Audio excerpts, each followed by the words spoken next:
مسعود رضا صاحب، سب سے پہلے ہم بات کر لیتے ہیں آج کا یہ جو کیس کا بڑا فیصلہ آیا ہے، اس حوالے سے بھی آپ کے کامنٹس جانیں گے. یقینی طور پر ایک بڑا فیصلہ ہے، اور ساتھ ہی ساتھ ہم بات کریں گے رانا ثناء اللہ کی جانب سے بڑی اہم سٹیٹمنٹ دی گئی ہے. انہوں نے کہا ہے کہ گفت و شنید کے لیے، نیگوسیشن کے لیے 5 بڑوں کو بیٹھنا ہوگا. 5 بڑے کون ہیں؟ یقینی طور پر 3 تو نام ہمارے سامنے آ چکے ہیں. کیا سمجھتے ہیں جو 2 نام ابھی راز میں ہیں وہ کون سے ہیں، اور کیا تینوں جماعتیں بات کرنے کے لیے تیار ہیں؟ جی بہت شکریہ آپ کا. تینوں نام نہیں، 5 نام منظر عام پر ہیں.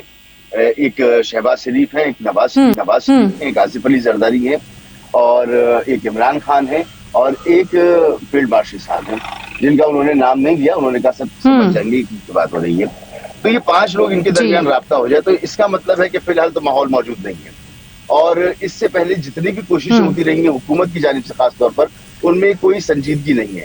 کیونکہ جب رانا ثناء اللہ صاحب یہ جانتے ہیں کہ مذاکرات ان 5 بڑوں کے درمیان ہی سی پی ایمز کے بعد ہو سکتے ہیں، تو پھر بار بار مذاکرات کی دعوت دینا کہ آپ آ کے اسپیکر چیمبر میں مل لیجیے یا کہیں اور ملاقات کر لیجیے، اس میں کوئی خاص سچائی مجھے نظر نہیں آتی. اور حکومت اس لیے بھی شاید مذاکرات کے لیے وہ ماحول بنانے کے لیے تیار نہیں ہے. ایک تو پی ٹی آئی کا اپنا رویہ ہے جس کو ٹھیک ہونے کی ضرورت ہے. دوسری بات یہ کہ اگر حکومت مذاکرات کے لیے حامی بھر لیتی ہے اور میز ٹیبل پہ بیٹھتی ہے تو کچھ لو کرنا ہوگا، اور کچھ 2 اس سے کم نہیں ہو سکتا کہ عمران خان کی طرف سے خاموشی اختیار کی جائے. اور لینے کی جہاں تک بات ہے تو اس میں یہ بات ضرور ہوگی کہ جی نئے الیکشن کب ہوں گے. 2024 کے الیکشن کو لے کے سارا مدعا ہے. 2024 کے جو الیکشن ہے اسے کالعدم قرار دینے والی جو بات ہے تو وہ حکومت نے اس کو ماننے سے انکار کر دیا ہے. تو جب الیکشن پہ بات نہیں ہوتی ہے، سیران پہ بات نہیں ہو رہی، تو پھر بات آگے بڑھنی کیسی ہے؟ تو حکومت کے لیے بڑی مشکل ہو جائے گی کہ اگر وہ ایک سنجیدہ مذاکرات میں چلی جائے، کیونکہ یہ جو پورا سسٹم ہے اس سسٹم میں ذرا سی بھی گنجائش نہیں ہے کہ حکومت تحریک انصاف کو کوئی اسپیس دے. وہ اسپیس دیتی ہے تو حکومت کی اپنی اسپیس کم کرتی ہے. سر، کیا سمجھتے ہیں تحریک انصاف ان مذاکرات کے لیے کتنی سنجیدہ ہے، اور اگر وہ اپنی سنجیدگی ظاہر کرتی ہے کیا آؤٹ کم دیکھنے کو ملے گا؟ دیکھیں، تحریک انصاف کی سنجیدگی تو اس وقت نظر آئے نا جب ہمیں حکومت کی طرف سے سنجیدگی نظر آئے.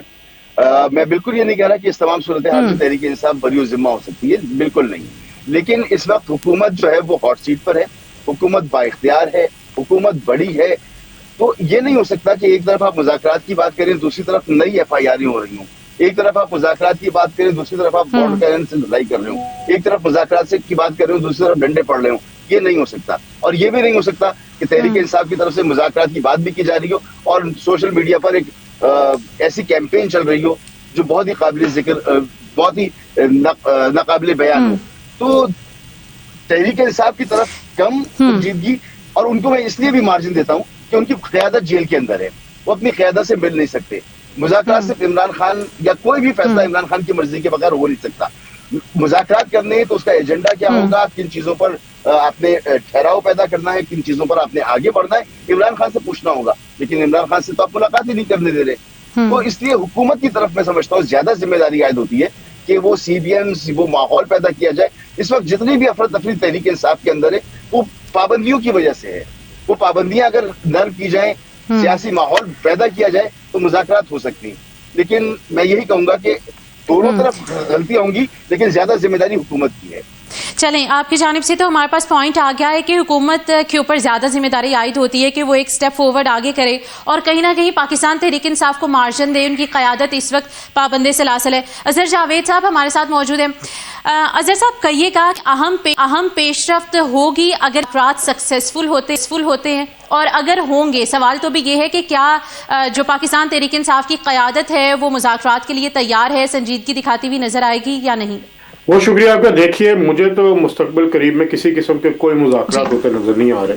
اس وقت حکومت جو ہے وہ اپنی کو انجوائے کر رہی ہے، اور اگر وہ تحریک انصاف کے ساتھ مذاکرات شروع کر دیتے ہیں اور اس کے نتیجے میں ان کو کچھ پیچھے ہٹنا پڑتا ہے تو پھر ان کے جو منصوبے ہیں اگلے 4 سال 5 سال کے لیے وہ ان پہ زد آئے گی. تو میرا خیال ہے اس وقت نہ تو عمران خان صاحب کسی بھی قسم کے مذاکرات کے حق میں ہے، نہ حکومت ہے، اور نہ ہی ہماری جو اسٹیبلشمنٹ اس وقت جو موجود ہے وہ کسی قسم کے مذاکرات